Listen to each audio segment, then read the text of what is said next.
de commentaires de haine pour Code Lyoko Evolution? Sérieux? Ok, je sais bien que les avis différentiels ça arrive tout le temps, mais à ce point? Déjà que pour Twilight et Justin Bieber c'est ridicule, mais pour Code Lyoko Evolution?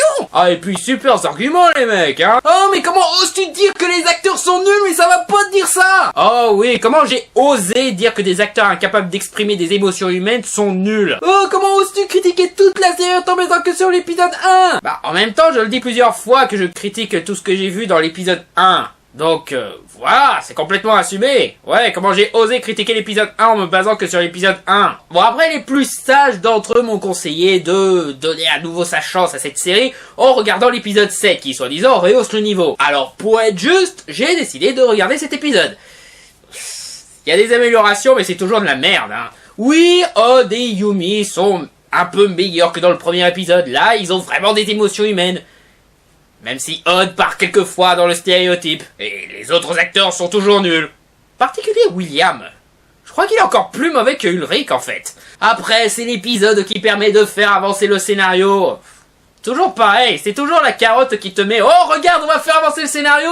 Mais en fait, il l'avance pas du tout, hein, il avance d'un petit iota. On vous a baisé comme ça pendant 4 saisons dans la série animée, depuis le temps, hein. Allez aussi faire avancer le scénario dans quelle direction? Nous révéler qu'il y a un professeur diabolique derrière le retour de Xana. Un professeur qui se disputait avec le professeur Hooper, parce que soi-disant il n'avait pas une assez grande vision concernant Lyoko. Mais vous êtes beaucoup trop naïf, professeur Hooper. Pensez à tous ces gens que l'on pourra sauver en tuant tout le monde. Ah, et aussi, bon... Généralement, ça me gêne pas trop ce genre de truc, mais quand même c'est assez rigolo à voir. Vous vous souvenez de Sam dans la série animée? Ouais. Là maintenant elle est blanche. Et blonde. Et je la soupçonne même d'avoir les yeux bleus. Je ferais bien une blague sur Michael Jackson, mais là, parti comme c'est, je ferais plutôt une blague sur la race aryenne. Encore une fois, on voit que ce grand casting dans tout le pays a porté ses fruits, vu qu'ils ont été incapables de trouver une adolescente noire en France! Qu'est-ce qu'on vient nous faire chier avec l'immigration si on n'est pas capable de trouver une noire adolescente en France? Et vous dites pas que c'est parce qu'ils ont trouvé personne de suffisamment talentueuse pour le rôle. On a très bien vu que le talent d'acteur n'était pas leur premier souci, hein. Oh, je recommence à parler de Code Lyoko Evolution. Je vais encore dépenser un épisode là-dessus? Sérieux? Comment faire le raccord avec... Vous savez quoi? On va raccorder les réactions vis-à-vis de ma précédente critique en parlant de la critique.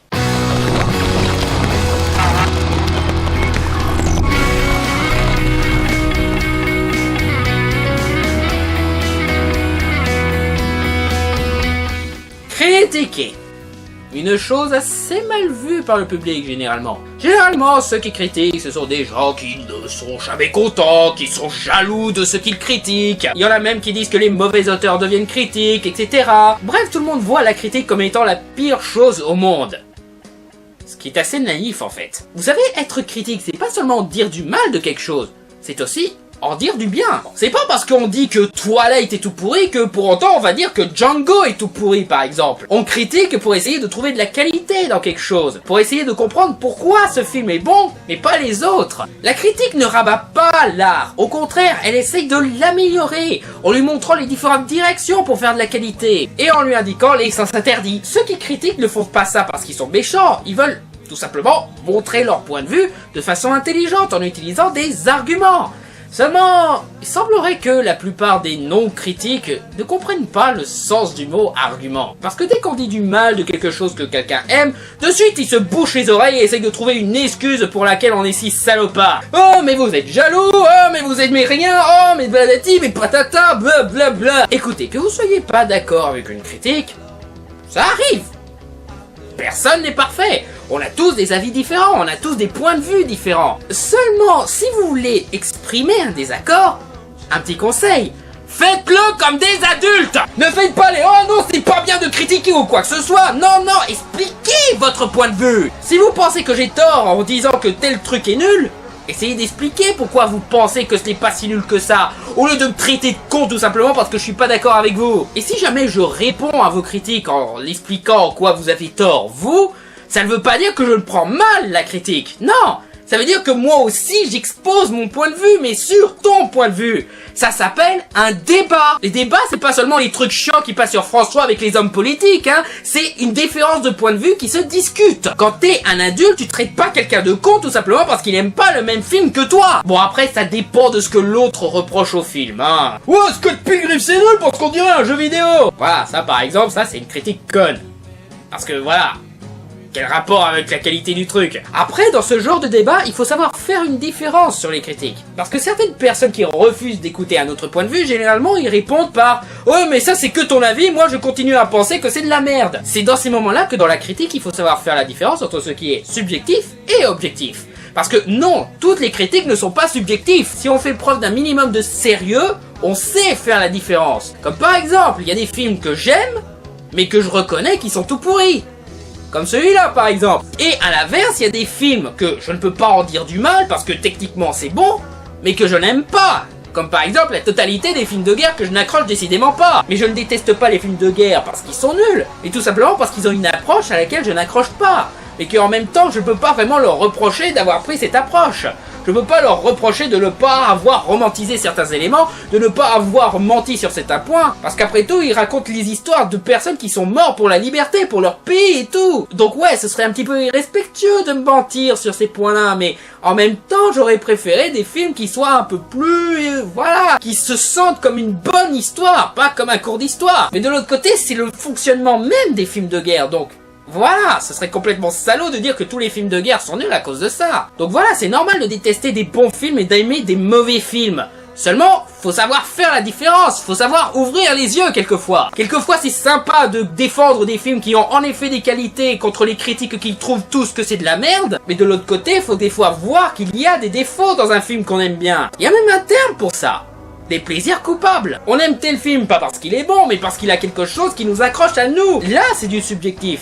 Mais après, tu peux toujours être objectif et dire que c'est une bouse. J'adore ce film parce que Star Wars, quoi. J'adore la science-fiction, j'adore les Jedi et tout. Mais en même temps, c'est tout pourri parce que c'est mal écrit et mal interprété. Donc voilà, on ne fait pas ça pour être méchant. On dit ça pour s'exprimer, pour dire un point de vue. Parce que si maintenant on se fait engueuler chaque fois qu'on ose dire ce qu'on pense, même si c'est pour dire que tel truc est nul, excusez-moi, mais à quoi sert Internet si on peut pas s'exprimer? À quoi sert la liberté d'expression si on peut pas s'exprimer? Si vous n'aimez pas qu'on critique, bah retournez sous des régimes totalitaires.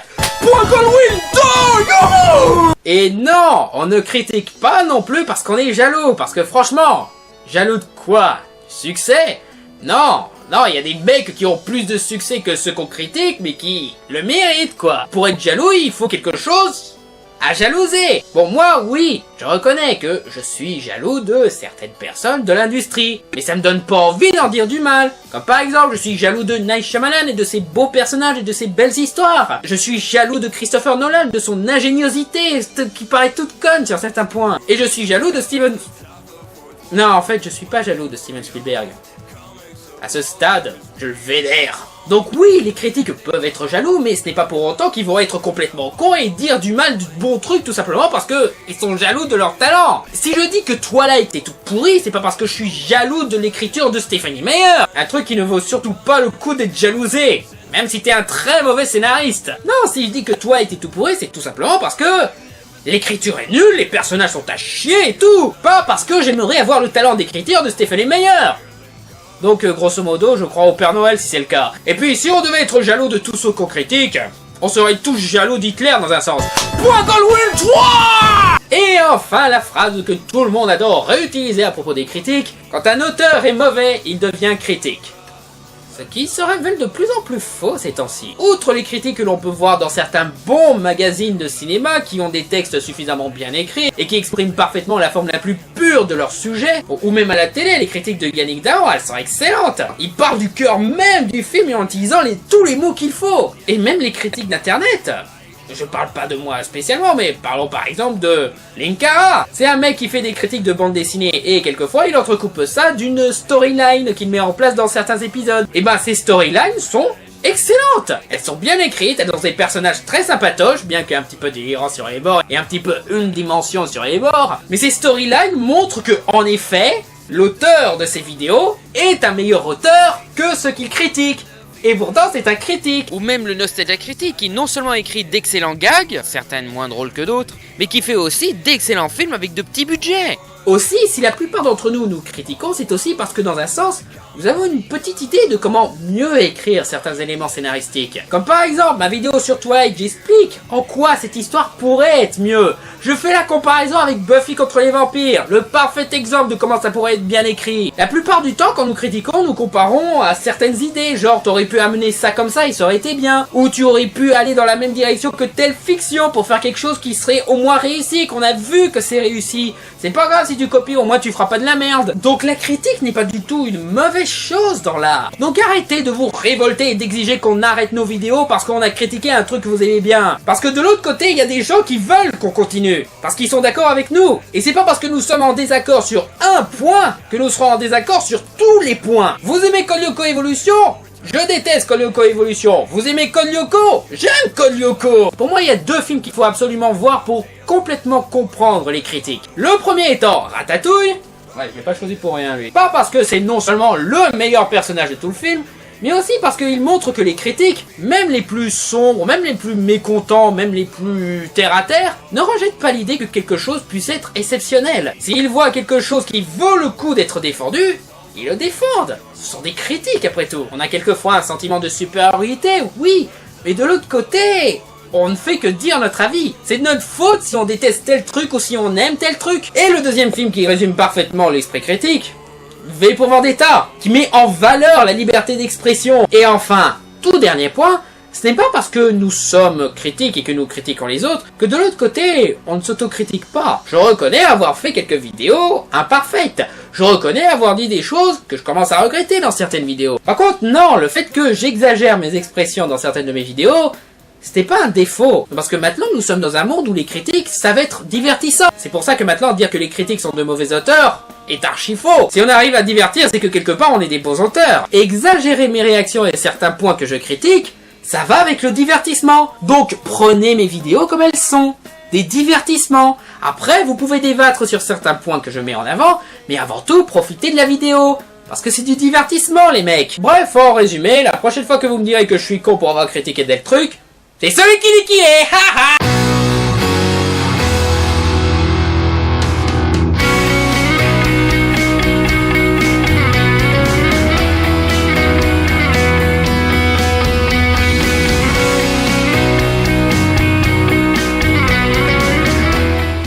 Après, oui, tu peux défendre à fond, même contre les critiques les plus objectifs, certains films, comme par exemple, moi je défends à fond Le Dernier Maître de l'Air, que je trouve excellent, mais qui pourtant se fait descendre par tous les critiques, et la plupart avec des arguments qui valent pas vraiment le coup. Est-ce qu'on s'en fout que c'était pas comme ça dans la série animée, du moment que ça fasse un bon film? Ah, et aussi, arrêtez de rabaisser Night Shyamalan à la fin. Non, il ne fait pas que des films à twist ending, il fait des bons films. Regardez le reste du film avant de dire ça aussi.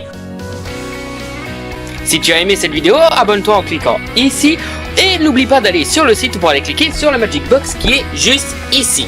Ils te demanderont d'écrire une connerie, mais ça... Et si t'as pas aimé la vidéo, agis en adulte et explique calmement pourquoi tu n'as pas aimé cette vidéo au lieu de faire ton connard et de m'insulter de tous les noms. Bye!